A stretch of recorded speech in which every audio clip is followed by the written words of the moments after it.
questions, of course, have to be questions. No political speeches geared toward the candidates. No rude comments toward the candidates would be much appreciated. And candidates, I kind of worry about them sometimes. But, Scott, I'm talking about you. No interrupting each other, of course, when we're speaking. Make sure we respect each other's time. Again, this is for our students and members of the community to get more insight on their opinions on what's going on. Again, no applause or boos also when the candidates are speaking. That just takes time out of their answers and interrupts the schedule. Lastly, thank you again for coming. There is College Republican and Independent merch in the back corner if anybody is interested in supporting our group. Tonight's schedule, we will do brief introductions with all the candidates. We're going to talk about Referred Law 21, kind of getting the facts straight and getting their opinions on it. We're going to talk about IM 28, again, getting the facts straight, what students and voters alike should know about it.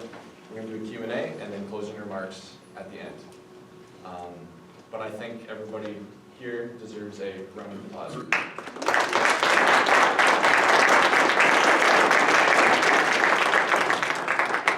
Why don't we start with you with introductions? Well, thanks everybody for coming tonight. My name is Scott Odenbach, state representative from here in District 31. My wife Laura and I have 3 kids, Ashley, James, and Jack, 25, 22, and 19. I'm an attorney here in Spearfish. I've been in the State House since 2020, first ran in 2020, so I guess this would be my 3rd term. And before that, spent a few years on the Spearfish School Board.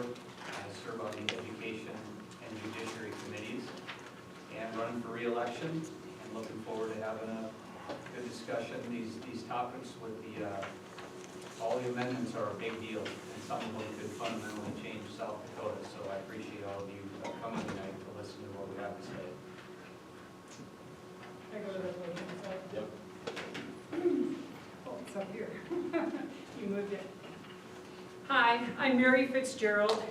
I am a representative, one of 2. Scott and I represent District 31, Lawrence County and Pierre. And it's really, truly been an honor to be able to represent you. Before you vote for me, I think there's a few things that you should know, because there's probably a lot of people in the audience that don't know much about me. I'm a 6th generation South Dakotan. I grew up in Vermillion, South Dakota. I received a full ride academic scholarship to the University of South Dakota. I met my husband John at the university. John was in law school, and I was a freshman at USD. John and I married, and when he finished law school, he graduated early from law school at 23 years old, and I believe at the time was the youngest lawyer in the state of South Dakota. So we moved out here, and I had to finish my degree at Black Hills State University. So I graduated with a double major in accounting and business administration. I was 1 class short of graduating with a major in computer science, and I used to have Dr. Perry's computer science class in this room, so it's a familiar place to me. As I said, I'm married to John. We have 3 grown children, all graduated from Black Hills State University and USD School of Law. So there are 13 members of our family, including John and I, and all of our children and our siblings have attended Black Hills State University. So we are a big supporter of Black Hills State. My husband was president of the Senate. My son was president of the Senate. My daughter was a senator in the Student Senate, homecoming queen. I had another daughter who graduated with a 4.0 from Black Hills State University. So we love this campus. I have passed several public safety bills. That's not the word in the statute. If someone was here, he would jump. I'm the only one that's passed a public safety bill on marijuana. I didn't need a speech. I was trying to think of that word in the statute. So if you have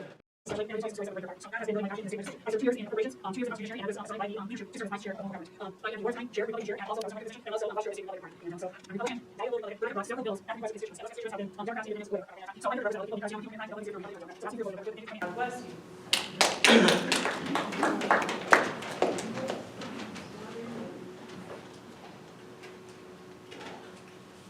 Good evening. My name is Victoria Greenlee, and I'm running as an independent for the House, District 31. I grew up here, went to school, kindergarten through 12th grade, and then so did my dad and his mother and her mother. So I'm 5th generation, so Spearfish person. And I went away after graduating from college. I went to a school in Virginia called Randolph-Macon, and half the reason I think I went there is because they had a junior year abroad program in England, and I was determined to earn that privilege of going, and I did. So I set a goal for myself and went off, and when I came back and graduated, I moved to New York City and worked on Wall Street. I had a degree in economics, loved numbers, found out New York just wasn't for me. Spearfish Crew was not, it happened when I was getting onto a bus one day and a little old lady pushed me off the step. So I thought, no, this isn't for me. So I went on and moved back to Denver, and I got married there. I have 2 children. My son just got married and moved to Australia. And I moved back here 2.5 years ago because my father had a stroke. And I was just going to look after him, and he needed me. And I started looking. I've always paid attention to politics, and I'm running for the people in this state. I have no hidden agenda. I have no aspirations to be a career politician, but right now, I feel like the state needs a different voice. It needs a little bit of diversity. It needs somebody who is going to look at the whole population. And right now, I don't feel that women are being represented properly in this state. And that was the start of my determination to run here. And then I looked at the statistics, and I thought, well, I'm a very patriotic person. And when I looked and saw that out of 70 reps, 63 of them were Republican, I just thought, we're not getting enough representation for everybody. And so I'm here, and I hope I get your vote, and thank you very much.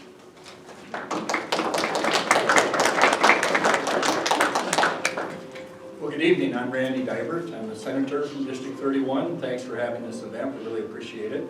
I'm up for re-election. I won my primary, and I'm unopposed on the general. A little bit about me. I was born in Spearfish on a little shack up on 7th Street. I've been here all my life. Opened a business here. I had a business since '94 in Spearfish. Was fortunate enough to have that go international during my career, and now I've calmed down to just a few employees. As a senator, I was assigned to 4 committees my first term. Transportation, I was vice chair of Agriculture and Natural Resources. I was on local governments, and I was on state retirement. The next year I was also appointed because we had some illness in senators, Senate State Affairs. So I served on 5 committees my second year. The 2 summers I've been a vice chair of the summer study last year, which was on county revenue, and I'm co-chair of the summer study this year looking at methodology of property assessment. My wife and I, Lori is from Mitchell. We've been married quite some time. Tell her I didn't know that. We have 4 growing children. One of them is 35 today. I remembered his birthday. The other one is 37, 39, and the oldest one is 47, so I just aged myself. I really have learned a lot. I was a commissioner for 6 years in Lawrence County. We're very fortunate that our district is our county. I feel I really understand our district, and I know the people here that have been here all their lives. In fact, I went to school with Victoria, and she was a year, I won't say.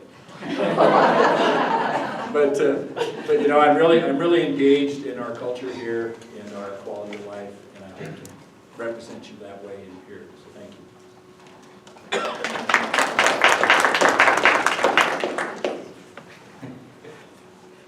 Hi everybody, thank you for coming. My name is Shana McVickers, and I'm not a politician.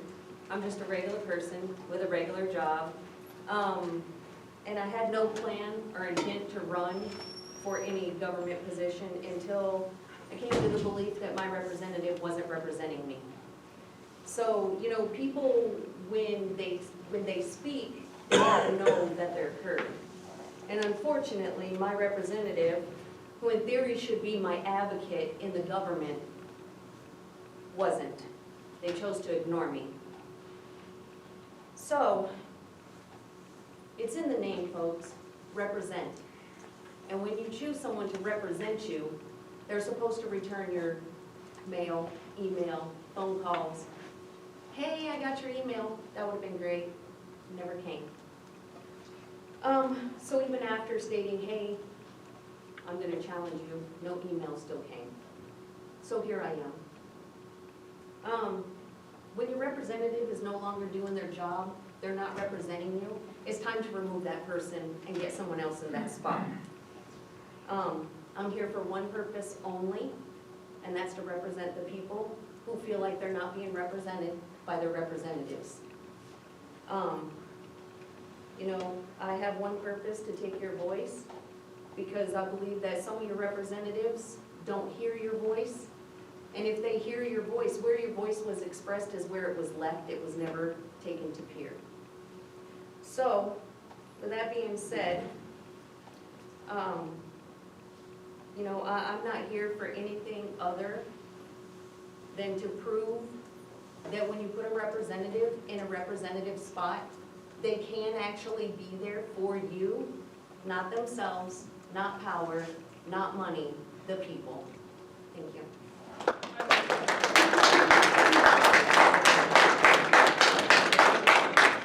I would like to rewrite that. I have an email I sent to her. We'll get to that. Okay, here's the email I sent to her. We'll get to that. Women got a problem with doing this thing called sitting the fuck down. It's very difficult for women to sit the fuck down.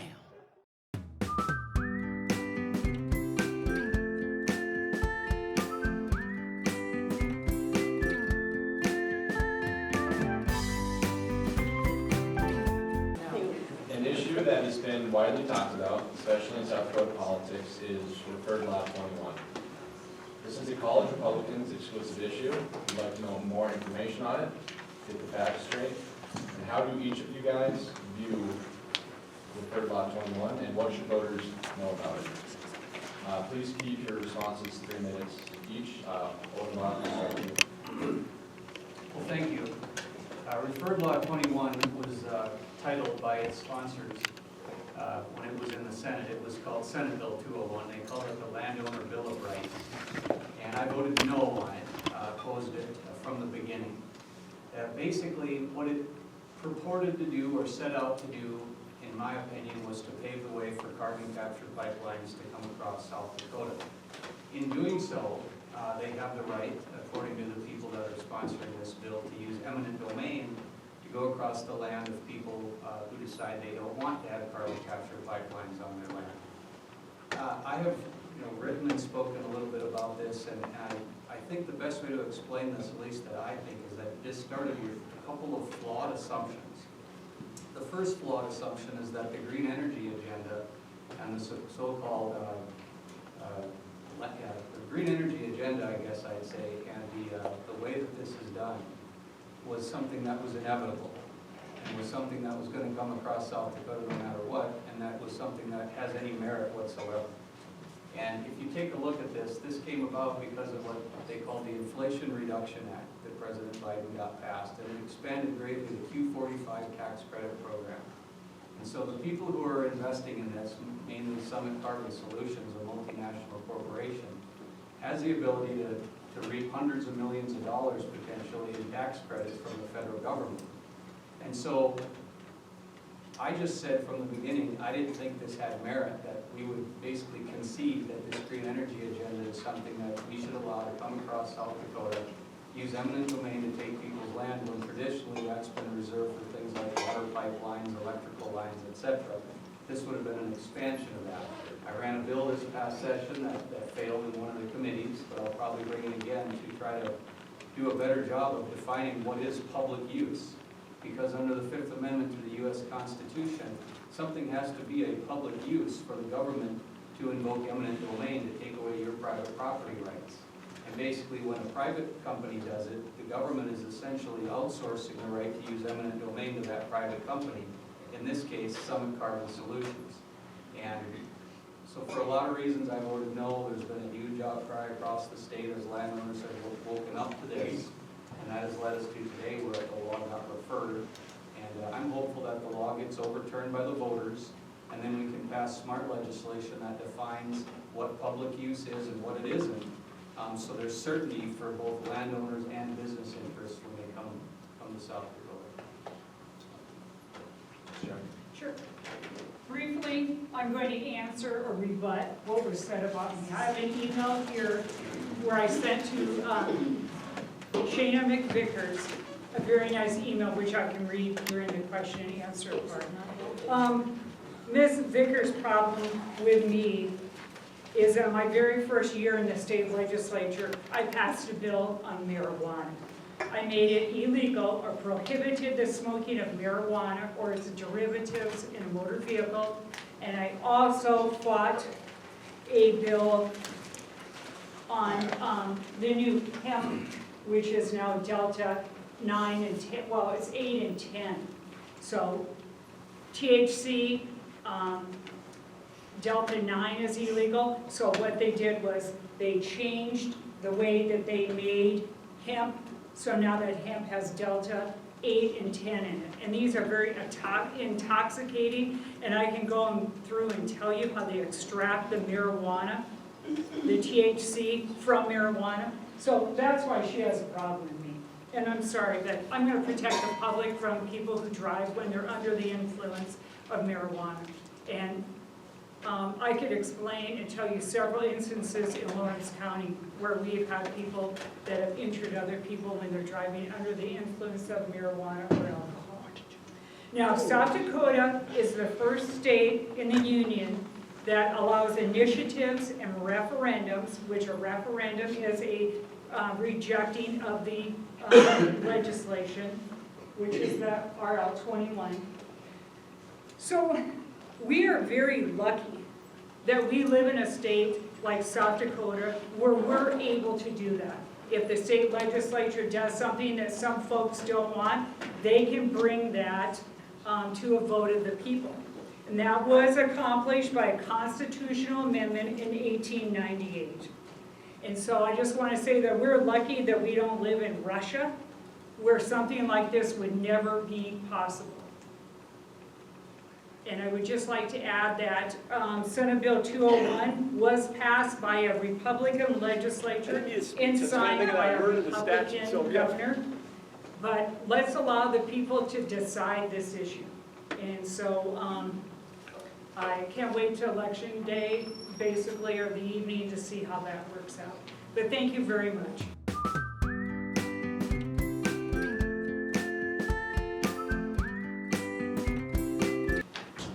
Vote for it? What? Did you vote? We'll get to Q&A after, but Okay. I'd like to hear from Greenlee next. Thank you. Okay, I read through this many, many times, and I picked out a few little facts that were, I think, easy for all of us to understand. And one of them was that I visualize landowners being bullied by corporations, first of all. And it's nothing more than, well, sometimes eminent domain might be necessary, or if it's a road, a highway, or something like that. But when it takes away private property rights, I'm not a fan of that. So there would be a state seizure of local control, and so 300 commissioners wouldn't be in charge anymore. It would be the PUC. So. And the ambiguous language would be a problem for the PUC. So we go from 300 commissioners to just the 3 members of the PUC. And with the state in control, local governments would be limited in making their own setback laws. So, and as far as the money goes, this is something that really struck me. As far as the money paid to farmers, yes, they would be paid, I believe, $1 per linear foot. And this is just me talking, I don't think that would be enough to compensate for any destruction of life or property. The CO2 is very dangerous. And if it exploded, you know, it would have been worth that compensation. And so they wouldn't be, and then part of the problem with that is they wouldn't automatically be compensated, they'd still have to take the corporation to court. So one way or another, off to court. And so consequently, I think the RL 21 contains insufficient safeguards for citizens and for the property who, and for the people who live in close proximity of that pipeline. So it also limits the ability of local governments to impose fees, including those crucial for emergency response in case there was an accident.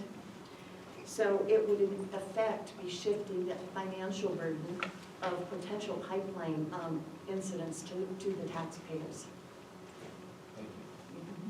Senator Duggar. Thank you. Well, I hope you've all read the bill. If you haven't read it, you can go to the LRC site and you can print the bill and read it. I voted for this bill, and I'm not here to convince you how to vote or to ask you how to vote. I just want to talk about the facts. The fact is, there's nothing on eminent domain in this bill. Nothing. The other fact is, it gives landowners the ability to collect if the pipeline is placed on their property. So I call it the if bill.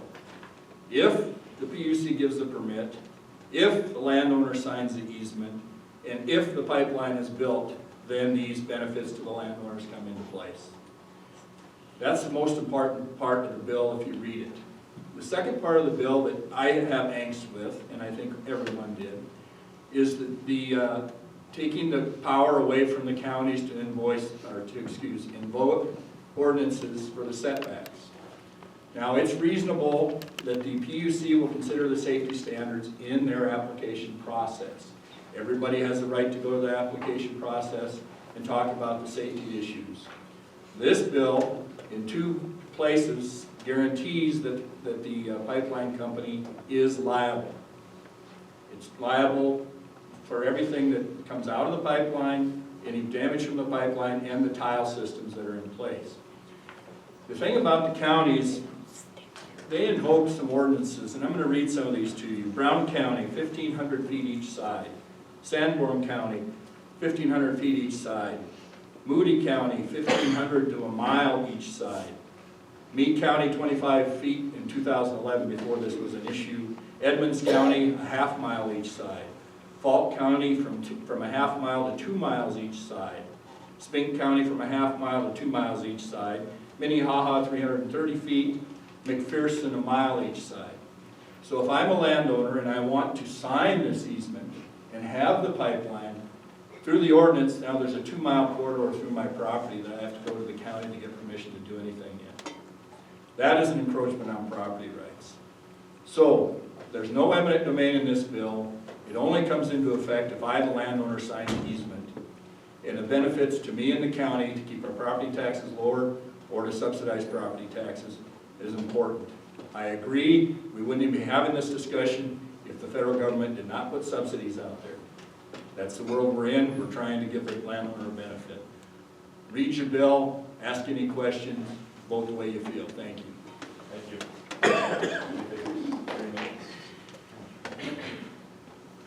So to me, the SB 201 was a bait and switch bill. They cleverly named it the Landowner's Bill of Rights, but it clearly gives corporations the right to come in and do whatever they want on your property. The climate hoax is just that. It's a hoax, okay? It's man-made, yeah, because they're tearing down all the trees. They're paving paradise and putting up a parking lot. You want carbon capture? Plant trees. Leave the farmers alone. That's how you capture carbon, okay? And all this came from the Inflation Reduction Bill. I think it's called the Inflation Production Bill because it's not doing any good. But I will tell you that there are some politicians, they got paid pretty good money to vote for this bill. So that ought to tell you right there what kind of bill it was. When people are putting money in their pocket to go against what their constituents want. That's all I got to say. Are we gonna be able to read right now? Next thing we're actually going to talk about is, We're not having a discussion. I can give you 2 minutes to respond to that, and Ms. Vickers can have 2 minutes to respond as well. I was just going to say that the federal government is the one who decides the safety when it comes to pipelines. And it's actually the state which decides, which in our case is the PUC, the routing of a pipeline. And we have a case that was decided in federal court in Iowa stating that very fact. I come from Vermillion, South Dakota. I said in my speech, where that's all we have is corn and soybeans. And so I'm looking at that farmer who's trying to make a living selling their product. And ethanol has helped out our state so much. It has increased the price of corn by about 25 cents a bushel, which if you come from farm country like I have, that is a really good thing. So, was this thing initially handled well from the beginning? No, it was not. But I look on the side of the farmers. I grew up on a farm. We had acres and acres of corn. So I'm, looking out for the ethanol producers in our state, which has really changed a lot of things beneficially for us. Thank you. Ms. Vickers, would you like to respond? 2 minutes. Yeah, I just have one question. How much did Summit donate to your campaign? I got no money from Summit.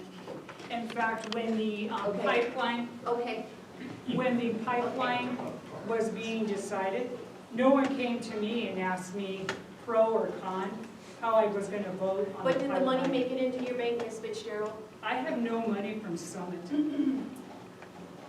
Sorry. That's easily looked up online, guys. Yeah. It was, Next, initiated measure 28, that's the grocery tax. What should us as students know about it? What should voters know about it? Let's get the facts straight, starting with Bob. Well, thanks. So initiated measure 28 is really short. It's only 32 words long. It says notwithstanding any other provision of law, the state may not tax the sale of anything sold for human consumption, except alcoholic beverages and prepared food. Municipalities may continue to impose such taxes, period. But there's been way more words written by the opponents of this than the 32 few words that are put out before you guys to vote on. A little history, not so long ago, this was sort of the main component of the governor campaign. Both the Democrat and the current governor said, hey, we want to eliminate the food tax. There's been various food tax cut bills. John Hanson and myself brought one, I think, in 21 that actually did make it off the House floor. Philosophically, as a Republican, I'm for lower taxes, and I like the idea of trying to target something like this right to where, people who are struggling are paying that tax, and it could help them directly. The problems that have been raised with this bill is mostly the issue of the overbroad term human consumption.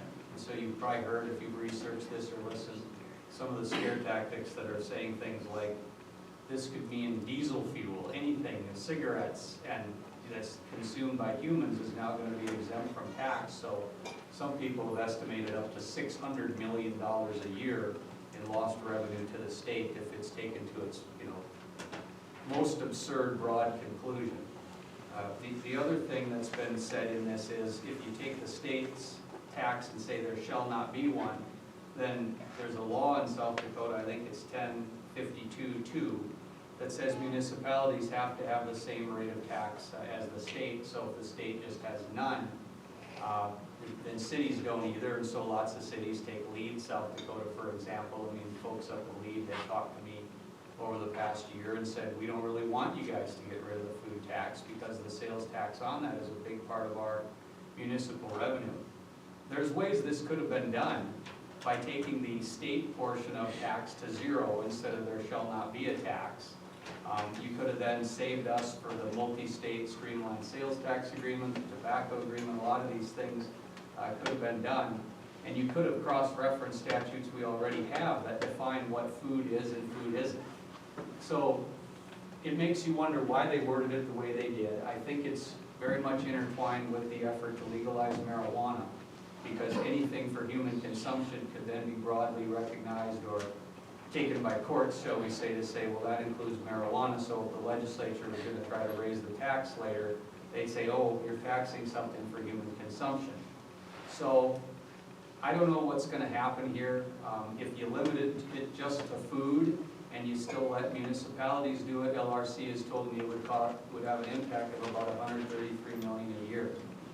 One of the problems I've had, and I'll end with this, is just there's been so many Republicans, opponents to this, who seem to me in their rhetoric to adopt the ideas and the rhetoric that have been mostly Democrats before, where they want us to assume baseline budgeting, that we can never reduce the budget of any state agencies. And I think we need to come at this from the standpoint of the taxpayers first and say what kind of relief might they need, and then maybe look next at the government agencies getting the money and saying, do they maybe need to cut, or maybe they don't get the big increases because the people need relief. Final thing I'll say is, everybody would like this tax to be cut potentially, but there's other priorities that are on the table this year, such as property tax relief, such as school choice, and lawmakers, we're talking amongst ourselves saying which one of these things is most likely to happen, what's the best policy proposal we can get to affect the lives of the most people for the best. Thank you, Mr. Chairman. So what I get upset about is they always call it a grocery tax if you ever watch the news, or they call it a food tax. I was handpicked by the governor To carry House Bill 1075, and that was a tax on groceries only. There is a lot of merit to getting rid of that tax on groceries. It is a regressive tax, and it does affect the people that don't have the funds and to buy groceries. So it really affects those that really need that help. If this passes, if this IM 28 passes, they said it will be a hit of 123.9 million to 646 million. It's not, and the problem with IM 28, it is not defined in statute what consumption is. So if this would pass, the legislature is going to immediately start working on defining what consumption is. Cigarettes would not be taxed. We would be the only state in the nation that didn't tax cigarettes. And the Attorney General, Marty Jackley, says that it would affect our cigarette settlement that the state received, which I believe is around $600 million a year. Is it from the cigarette settlement that South Dakota received? So I would ask everyone to not vote for this, because I do think it would hurt municipalities. As Scott said, SDCL 1052.2, if the state can't tax, that means the municipality can't tax either. And there are places, small little towns like even Whitewood, where they really rely on that sales tax. So if IM 28 does not pass and we can afford it, I would very happily bring that bill with the governor again to try to remove that or repeal that to 0%. And that's actually on one of my cards that when I walk door to door, I do give it to people. So thank you. Thank you, Mr. Chairman.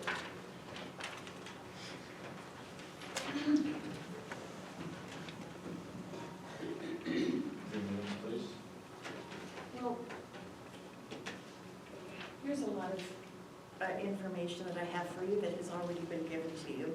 And that is, one of the first things is that rather than abolish the tax in this bill, or this measure, it should have just reduced it to 0%. And that, I think, can be easily rectified. We do have problems with this. This bill, this measure is vague, but there are some things that can be done. The grocery tax is an unfair, regressive tax. It affects the most vulnerable in our society, and South Dakota and Mississippi are the only 2 states in the country that fully tax food. And we've got to do something about that.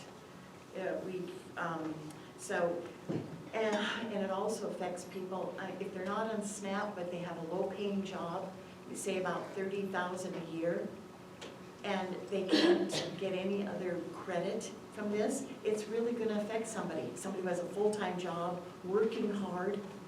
And it just seems unfair to me to do that to people who are so vulnerable. municipalities have opposed this, and I understand it very well. But if this were to pass, we would have 8 months to clean up the language. And that would mean that the municipalities could, we have 8 months to do that. And I would like to get in there and work across the aisle and get this done. That's all it would take, is to allow municipalities to charge their 2% sales tax. And if we could do that, I think it would satisfy everybody. Thank you.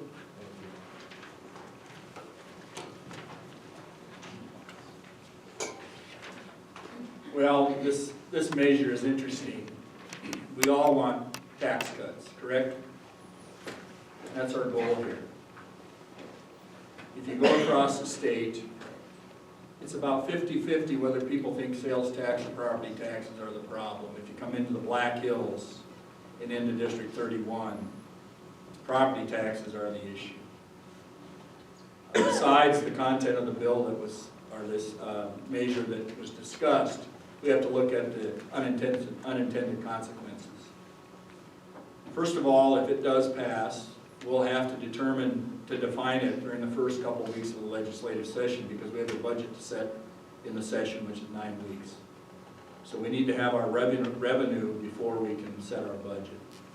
Secondly, some of the programs that will be hit if we do pass it would be education. The tuition fees would go away, for example. The supportive education would go down like the other departments would. It's estimated about 7% at the $130 million. And that would mean that local match for school districts would raise property taxes. Also at the city level, if they're not able to collect this tax, they have to do their infrastructure, they're either going to have to do opt-outs, or they're going to have to raise the mill levy on your property tax. I'm not trying to give scare tactics here. I just don't think this is a solution. We need long, serious discussions and some actions on lowering property tax. Because the poor pay rent based on property tax unless they live in subsidized housing. And their rent continues to go up because property taxes continue to go up. Where we live with 4 million visits a year in Deadwood with a population of 11, we have 4 million visits. The property tax, or the sales tax that we collect there could be considered a use tax to offset our property taxes in this district. There's a lot of districts that are similar to that, or a lot of towns that are similar to that, a lot of counties. There's the rural ones. Let's take Isabel or Buffalo. The 2 or 3 stores they have there is the primary revenue for those residents in their city limits. You notice they still have great gravel streets because their revenue is low. We're stripping some away from them. So I think the intent here is good. The bill that Representative Fitzgerald carried and the governor had was an attempt at just the food tax, but we have to understand what we need to me in our district, and that's property tax relief. So when you read this bill, make your own decisions, or this amendment, initiated measure, read it, make your own decisions, but just think of the fallout that you'll have. Thank you. Okay. I agree with Mr. Deaver on that. I think if it's a bad bill, it's a bad bill. If it's vaguely written, it shouldn't be passed. It shouldn't even have, it's as poorly as it's written, it shouldn't even have been given to vote on because it's a crappy bill. And he's not wrong. If they're gonna rip taxes away somewhere, they're gonna want them somewhere else. Personally, I think taxation is theft, but we all have to pay them because unfortunately that's the way it goes. But I think this bill, like Mr. Odenbach said, with it just saying consumables, that hasn't been defined, and he's not wrong. Although I do support the marijuana coming in, he's not wrong on that. Somebody is trying to get over on somebody else with that. Because while in theory it is consumable, it should never be non-taxed, just like beer and cigarettes should not be non-taxed. This bill says that cigarettes are going to be tax-free. Sorry, I'm an ex-smoker, but those types of things, those personal luxury items or whatever you want to call them, those absolutely should be taxed. Beer, cigarettes, marijuana, if it comes in, all of that needs to be taxed. So this consumables bill is poorly written, it's not well defined, and I personally will vote no on it. Thank you, everybody, for your answers. We are going to move into Q&A. I know everybody's eager, but I will be in charge of calling on people. If you just want to, please raise your hands, and I will call on you. Please no shouting at candidates. We'll start with you, sir. John Dale, Spearfish. Thank you, everybody, for being here, and as always, for considering my thoughts and my ideas too. So regarding this consumption tax, I think it's, it was widely popular, I'm painting the backdrop for a question, we'll get to exclusions, I promise. Wildly popular across South Dakota, and I was shocked that our legislature couldn't get it done. And it was the counties and the county commissions who seemed to have the loudest voice in opposition to it, because I think they stood so much to lose from their budgets if we affected that tax. I could be wrong, please correct me if I am. And then with that as a backdrop, I'm wondering, are prescription drugs taxed right now, and would those have been affected? Is it And for that, someone simply for specific? Scott, I would consider Scott or Mary or anybody, if you have something. I can answer the county question. Regarding the counties get no sales tax, zero. Okay, it goes to the state and cities. But counties get support through the state budget for the judicial system and bridges and things like that. So it's not a direct impact on the counties to cut sales tax, just to be clear. But it is an indirect impact, potentially. It could potentially limit the programs that they use for infrastructure. Thank you, Randy. Okay, so John, you said consumption tax. Did you mean grocery tax? So, yeah, in regards to the consumption tax issue before the voters now, and then I made a comment about the grocery tax that was not passed by the voters. Right. And so we were never given a fair shot on that grocery tax that I carried for the governor. We had one group of legislators that didn't want to give us a tax cut. They didn't think that we would be able to function without that tax cut. And then we had another group that said, the governor's for it, we don't want it. And so it was really a hard fight. And I worked very, very hard. And when our session was over with, I got a award by the caucus because I think I got the tenacity award because I never gave up. And so we've got to listen to the people, and I think it was overwhelming in the state that people did want to repeal that grocery tax. So I feel bad that it didn't happen. Thank you to both of you. The prescription drug question was Oh, no. it's not taxed. Prescription drugs are not taxed. Yes. Thank you. I just wanted to circle back to something Ms. McVickers had mentioned. So regarding SB 201, Mary Fitzgerald did vote yes on SB 201. The board PAC donated $500 to her, which was funded in part by Glacial Lakes Energy. Poet, which is also linked to Summit, donated $500 to her campaign. And then the South Dakota ethanol producers, which she talked about, also donated $1,000 to her, and they received $10,000. Was there a question with the? Yep, Ruth Rastetter, the man who started Summit Carbon Solutions. So, circling back to you, Mary, would you like to clarify anything with regards to your funding by folks who supported the carbon capture When you're in the legislature, you get money from everyone. Does that influence your vote? No. As I said during the pipeline, when we were discussing that and votes were coming out on the floor, I didn't have one of those people come and tell me vote yes or vote no. And so I thought, I guess they don't think I'm affected by it because I'm not. I told you, I grew up in Vermilion, South Dakota. I was a little girl. I learned to cultivate corn. I learned to combine. I did all kinds of hard work on the farm. So I'm a farm kid at heart, and I always will be. So I look out for the farmers. And just briefly too, I mean very quickly, I had an aunt who lost her husband at a young age because of cancer. She had 3 children. And I remember as a little girl, she would rent out her land because she couldn't, put all these crops in and harvest them on her own. And she would sit there and find out the price of seed, what it was gonna cost for fuel, what it was gonna cost for fertilizer. And I mean, she had it down to the penny. She was a very, very smart, successful businesswoman. And so I look back at my aunt and I remember those days. And if you can get an increase in corn prices, good for you. Thank you for your answer. Yes. Okay, I have a question for you, background. With SB 201, now RL 21, knowing everybody on this table, knowing what you know, what happened as a fallout with your colleagues not being reelected in the primary, with a lot of yellow signs going up. It's a real pisser when the legislature screws up and we the people have to come and spend our own money to undo what the legislature has done. This is your time. I'd like to go from Representative Odenbach all the way to candidate Vickers. Would you vote yes or no, knowing what you know right now, September 30th, 2024, on SB 201, RL 21?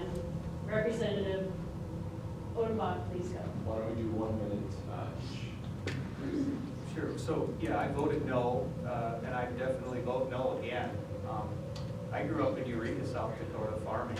My son James farms with my brother up there, and most days he's in the semi hauling corn to either Glacier Lakes Energy or Ballot or wherever to haul corn. So I've lived the farm life, and that's what my family does back up there in Eureka.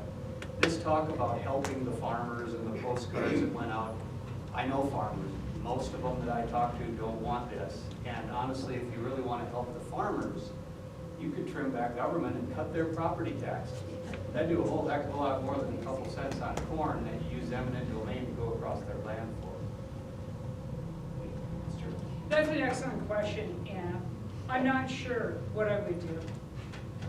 I'm not sure. You know, I don't think I'm swayed either way. You know, when people come and get in your face on either side, I think I make my own decisions. So that's a really good question, and I'm not sure. I wish I could, you know, take the knowledge that I have now and bring back to when I was on the House floor, but we know that's not possible. So thanks for the good question. I have many relatives out in eastern South Dakota.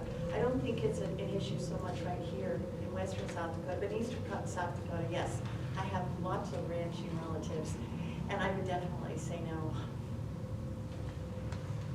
Well, if I was in discussing this bill and debating this bill today on the Senate floor, I would look at Section 6, and I would try to revise that. It gave counties more voice at the table.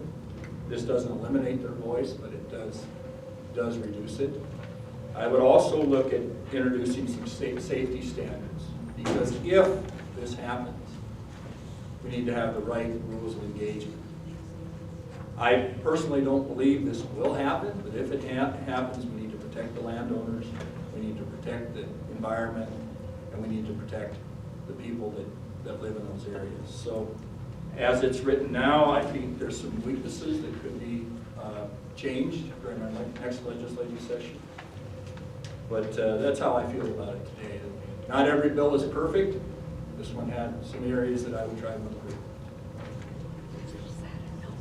So I would have voted no the first time. The bill is like many of the other bills and laws that are in this state, very, very not great and vague and kind of beats around the bush a little bit. And yeah, so no. Concerned about the South Dakota,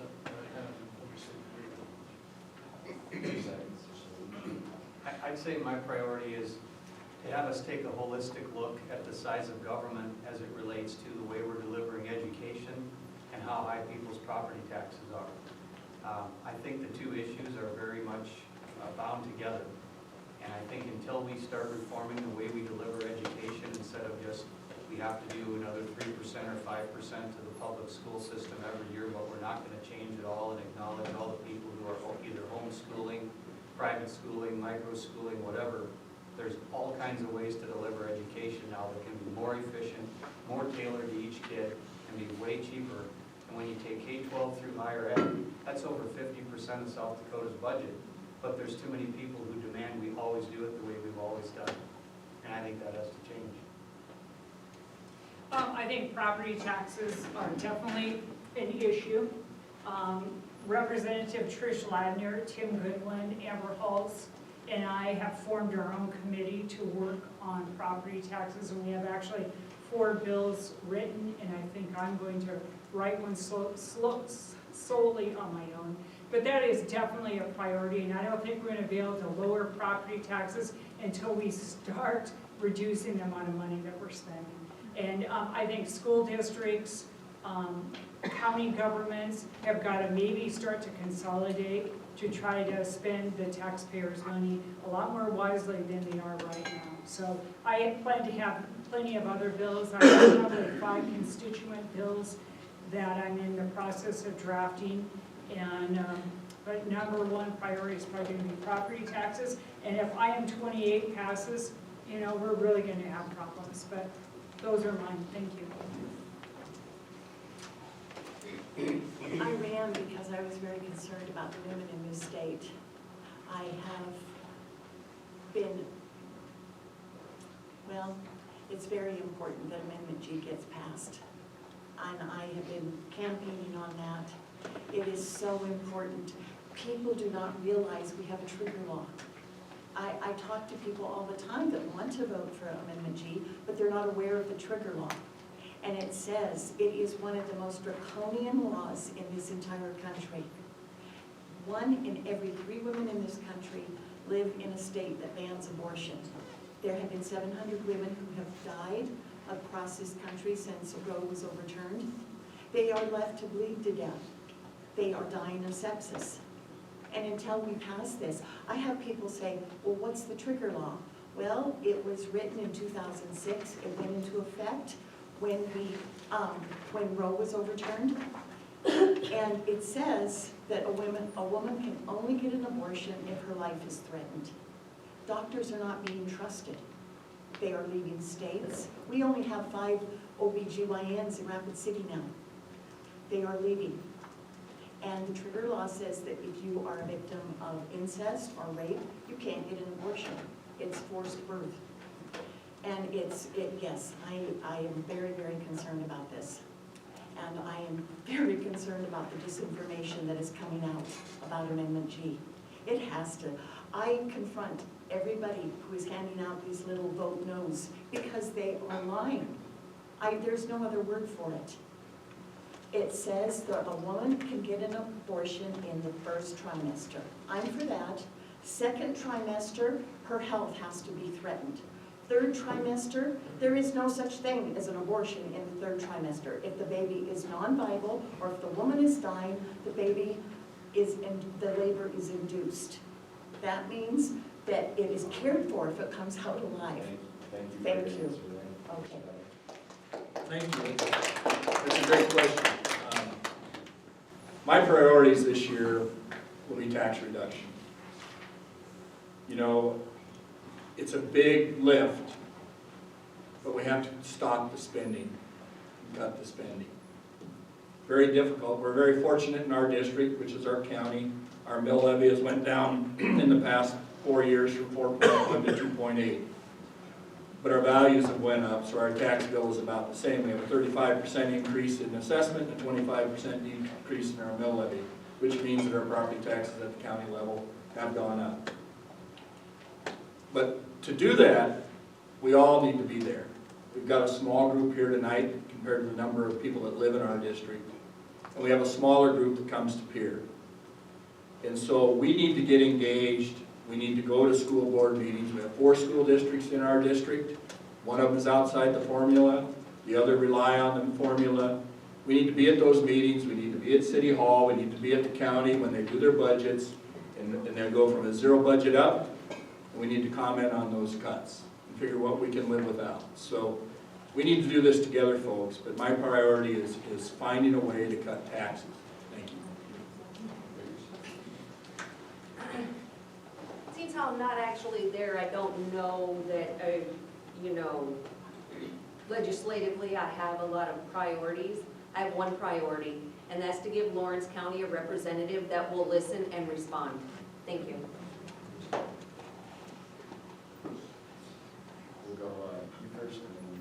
I just have a very quick question, and it could be for all of you, but Scott, you mentioned education. Do we have a, like the money follows the kid kind of a thing, so we're not in public education? It could be, I don't even know if there's charter schools here or private schools or whatever else. So that funding can be decided on by the parent. So we have open enrollment in South Dakota where you can pick which public school you want to go to, but we do not currently have a system like has been adopted in many other states where whether it's vouchers or an educational savings account or whatever we call it, that it's, you know, something where the parent directs it and it can be used at any, you know, as I said earlier, at either a private school for a homeschool program or in a micro school, which is another really neat thing that's starting to pop up around the state that I've talked to many people about. So we don't currently have that, and it's something I'm looking at. Thank you, Scott. Got a Because question in the back there.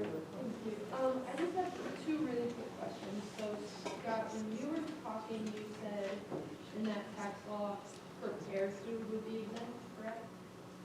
Is that like restaurants? I think that's the current text of the current thing that's on the, they did put that in on the current one. The ones that would be exempt would be if you have to use a utensil. So like if you purchase soup at Safeway, that would be taxed. Okay, then my next one, still about that same tax one.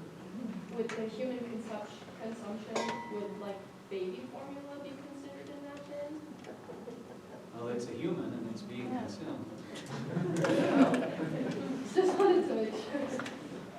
Thank you for the question. I do believe babies are humans.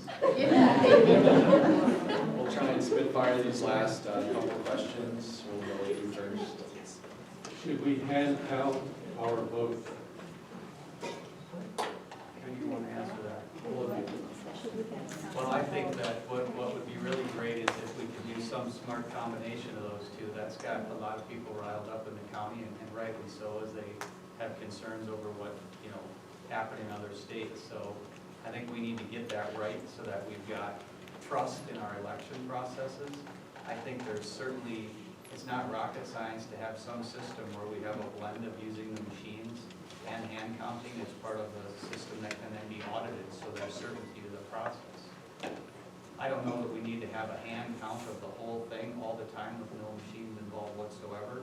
And I think that there's a difference between voting electronically and voting on a piece of paper that is then hand counted by people in a statistically significant amount to make sure that if it was run through a machine, nothing funny happened. I also think that a big issue with that is the chain of custody of the ballots. I ran a bill a couple years ago, I guess now, to shorten up just to 30 from 45 days, the amount of time we have early voting, because that raises concerns in many people's minds as, you know, who's got custody of these ballots this whole time. So, Thank you, Scott. And Cheryl, your response? Sure. I trust our auditor in Lawrence County, and actually I think I trust probably every auditor in this state. But I don't see anything wrong at all with counting the votes, you know, like we do now, and we find out those results on election night. But the next day, if we want to go in and have someone hand count those ballots, just to reassure everyone, to make sure that they do trust the electoral system, I see nothing wrong with that at all. In fact, I think we recently had a recount in the county commissioner's race, and I think it would have satisfied everyone if the county commission had allowed a trained group of individuals that were, you know, that everyone agreed upon to count those votes. It probably would have answered some of our problems or questions or conspiracies or whatever they are, so. Thank you. Yeah. I didn't hear it. I could hear it. Do you think a hand count is necessary? No. No, I trust our whole system. I think this is, I do. Kent County does not guarantee anything more accurate. And they proved that with the 2020 election. You know, 60 court cases, and he lost every one of them. Well, I have to kind of curb my comments because I'm currently in litigation. The candidate that ran against me filed a lawsuit, and so I'm still working through the court system. But I will say that last year we passed a law that allows a portion of the ballot items to be recounted by hand. I think that's a good start. I would also say that we need to look at election laws as a whole, not just the ballot counting. I think maybe we have too long a period for absentee voting. I honor the military people that are overseas that want to vote. I get that. I think we need to look at our voter registration. So there's a bigger picture here. I think we have a luxury in our district that a good job is being done. I'm not sure that's the same everywhere. So we need improvements. We need cross checks and balances. But I think overall the system has worked pretty well in our district. So I don't trust the system. So I did learn how to hand count and did get, certified so that in the event that that happens, there are people to hand count. Whether it be necessary or not, who knows? But for the first, 100+ years of the United States, guess what they did? They hand counted those ballots, believe it or not. So I don't see what the difference is now other than laziness. Jeremiah, question? So you said that in the first 6 weeks of the legislature, if IM 28 is passed, you would have to define what human consumption means in order to either approve certain measurements and ensure that the state isn't taxing things that it doesn't need to tax. I get the first 6 weeks can be hard, especially with everything else you'd have to pass, the budget as you mentioned, but the South Dakota legislature is Republican. Our Supreme Court here in South Dakota is Republican. I don't see why you couldn't define something Was like... that a question? Yeah. Wouldn't you be able to define things like alcohol or cigarettes or marijuana as taxable despite that? Who is this directed at? Anyone on the board? Well, since I brought it up, I'll do my best to answer that. That is our job. If this passes, our job will be to define this and narrow it down and determine our revenue. And it's going to have to happen quickly, because you're in your budget the first day you arrive. The governor's budget is in December. But you're right, we have that ability and that's our job. So if it does pass, we'll have to deal with that. Does that answer your question? Thank you, Senator. Did we have any questions over here? I don't think I looked over here. Go ahead. Not very good at this, but I was just curious, like Randy, you mentioned about like this, we have to stop spending, and what kind of stuff is being spent on, and like who's doing the spending when you say we? Well, there's need and there's want. Repeat the question, Randy. I brought up about spending and reducing spending, and she was asking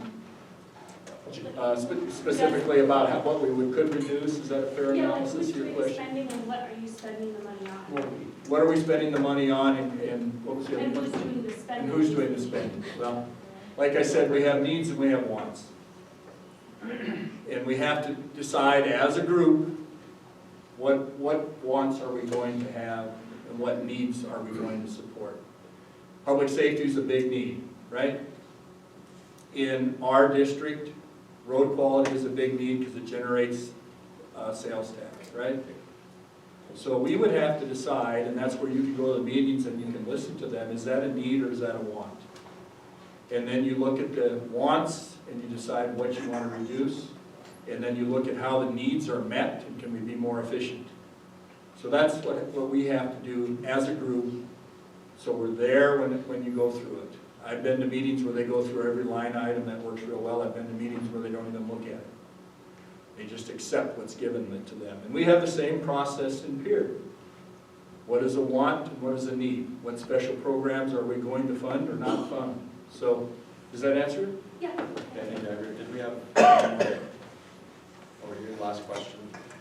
I'm wondering, I understand that if you are a person from out of state, and you're camping in South Dakota, that you can get a post office box at a campground, and then you can vote, you can qualify to vote here. Is that true? It is, and they ask you to stay in the state of South Dakota at least one day. And you can become a resident of our state. So in a campground with a post office box, you could be a resident of our state. They have different, what would you call them? There's one, I think there's a couple in Spearfish. I know there's one in Box Elder. Yeah, they're just mailboxes. And they just ask that you stay in South Dakota one day or one evening, and you can be a resident of our state and vote. So I don't agree with that. So they can vote in this state and they can have a residence in another state too. They can't rent the others. Yeah, they don't have to live here, that's correct. Well, if I may, I carried Senate Bill 139 2 years ago. And we tried to redefine residency by putting a 30-day label on that for new voter registration. And it had been brought before, about a decade before, and at the federal level, they found real issues with that. You make a valid point, we want South Dakotans voting in South Dakota, right? And I think the weakness in the system is if I register and vote here, and I go to Oregon and I do the same thing, the interstate communication between that is very weak. That's what we need to improve. Because we want people to vote, right? But we want them to vote where they live. Thank you, Sandy. You have something? Great, I have just one thing too. Okay, just be quick. Okay. Okay. I think residency, we have to establish that. We had a guy that, and he's a nice fellow, I don't mean to pick on him at all, but he was a precinct man for years in Lawrence County, but he lived in Sioux Falls, and everyone knew he lived in Sioux Falls. And we went, I didn't, but people who ran against him in that precinct went to the DCI when Nat Big was in charge of the DCI, and they did nothing. And so we do have to work on that residency problem. I want people to live here in our county. Thank you. We will do just 1 minute kind of closing statement. I do have a question. Go ahead. Okay, I have a few questions if that's okay. One, based on the voting thing, this has been going on, this problem has been existent for a long time. We pay our taxes and we pay a lot of money to have people represent us in every aspect of government. Why hasn't this been dealt with? How is it possible after all this time? And we hear it all the time, no disrespect to anyone here, but that's something we need to work on. It's been a long time. It's a giant problem. It's a no-brainer. What's taking so long? It's an easy fix. Another thing, the consumption tax, you know, how is it that we're supposed to vote on it and then you're going to decide what it means? That's insanity. And here's the deal. You all knew that this was the problem. This is your job. Not just you, but whoever's involved in it. I don't even know who's all involved in this. But you're the government people. What have you been doing about it? You've known about this. I've been reading about it in the paper since Christy Nomes mentioned it, you know, and brought it up. Wait a minute. What is going on? You've had all this time. You know this is the problem. You can't, and then now you ask us to vote on it, and you'll decide later. So the possibility is that someone, a consumption tax, let's say whoever's in there. Wrap up with the question. Okay, the question is then, if someone does have a lot of marijuana business or whatever, or alcohol, cigarettes, whatever, and then they decide, well, you know, they don't need to be taxed. That's after we voted. And there may be a lot of people that are against marijuana, you know. So you guys, who's dropping the ball? I don't think this should even be on the ballot. Let's hear from the three invited folks, We had a two-part question of what's taking so long on the voter registration fix. You know, Senator Dybert's right, he had brought a bill to try to tighten this up, and I support all those efforts to tighten this up, but then the problem is you've got federal law that conflicts with Federal Voting Rights Act stuff, and you have the lawyers involved, the AG involved, that takes a look at what we propose here in the state, and basically says when this goes to the 8th Circuit Court of Appeals, it's gonna get thrown out.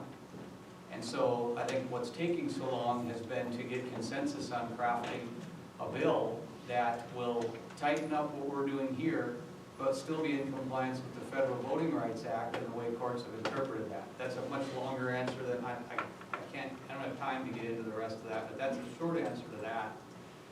The human consumption thing, and why haven't we fixed it, or what's taking so long on that, I mean, that's an initiated measure brought by Rick Weiland, who's also behind the stuff that's on the ballot right now for abortion and for marijuana. And that's done on purpose, by the way, and there's a court case going on right now because they had the table set out to get the petition. Some people allege there was some tricks going on and saying, sign here, this will repeal the food tax, but they were signing on the abortion one. So that's an initiated measure. If it passes, it's a new law passed by the people that we have to then deal with as a legislature. I hate to do this, but let's move to Fitzgerald next. Okay, Scott did an excellent job explaining the federal government. They're the ones that are interfering with these mailbox ability to vote. So we're going to be in violation of the federal voting rights, 100%.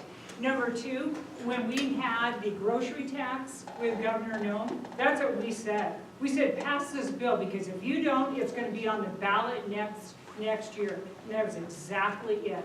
We tried our hardest to get that passed. And for people to say that the governor didn't want it passed, they're not telling the truth. We worked our tails off to try to get that passed.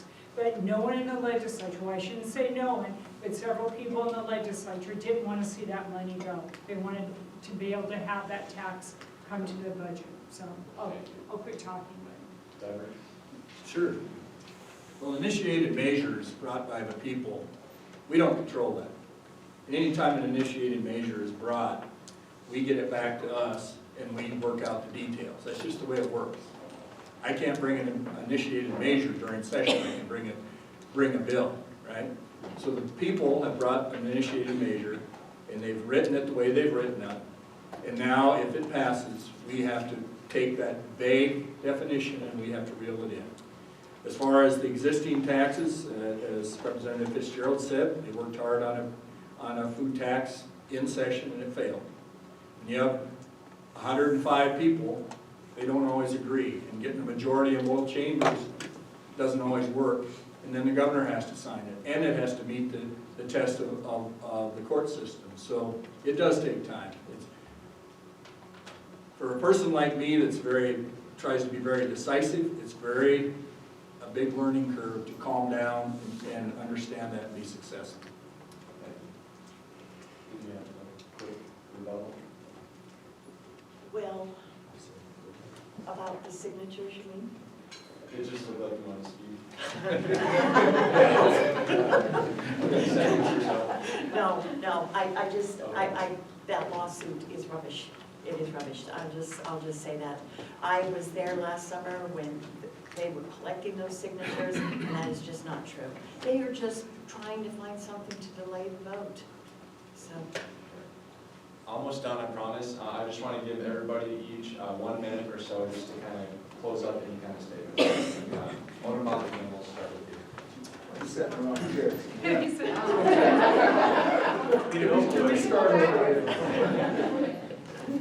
Just thank all of you for coming tonight. The election is probably the most important one in my lifetime that I can ever remember. So we haven't even touched on Amendment H.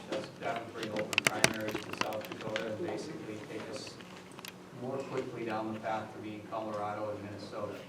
I like South Dakota. I like it the way it is. I like it as a place of sanctuary. The fact that we're not like every other state in the country, that's fine with me. I say keep South Dakota great, and I mean that. And I mean that when I talk about the Black Hills, the growth, the development we've got here, the clean water issues we've got here, something near and dear to me, lots of things we have to do to keep this a beautiful place to live. So, yeah, just look forward to continuing to serve in the legislature if you guys send me back. Thank you. I've absolutely enjoyed serving and representing the people in District 31. I don't know if everyone knows the amount of nasty, negative campaigning that's going on in our county.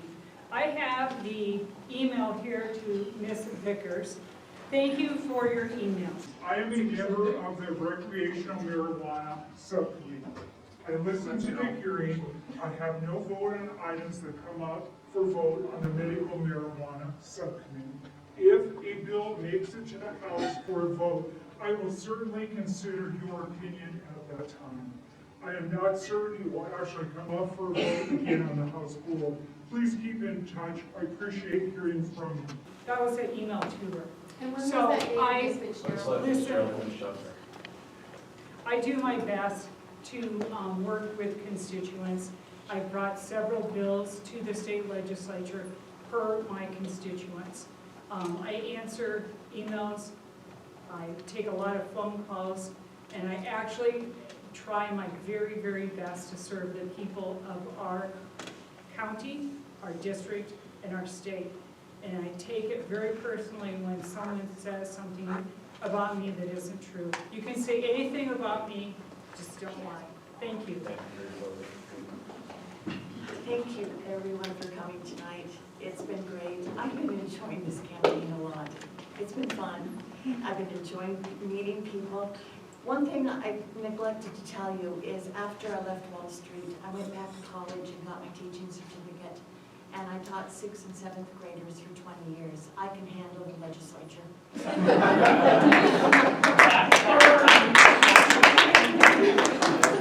Boy, is that tough to be.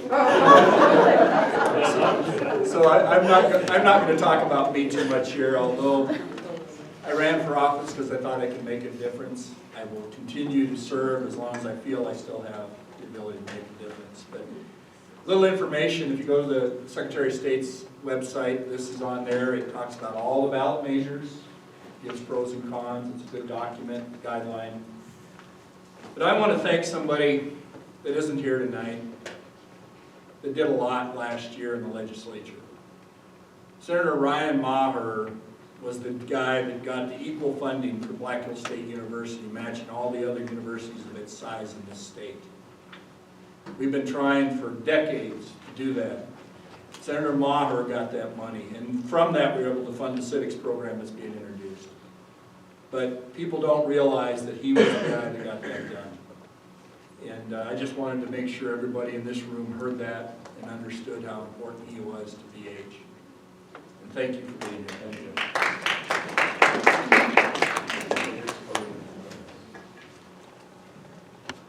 Thank you guys all for being here. I appreciate your time this evening. I'll close with this. Leaders lead by example. Most leaders don't lead with I. That's all I got to say.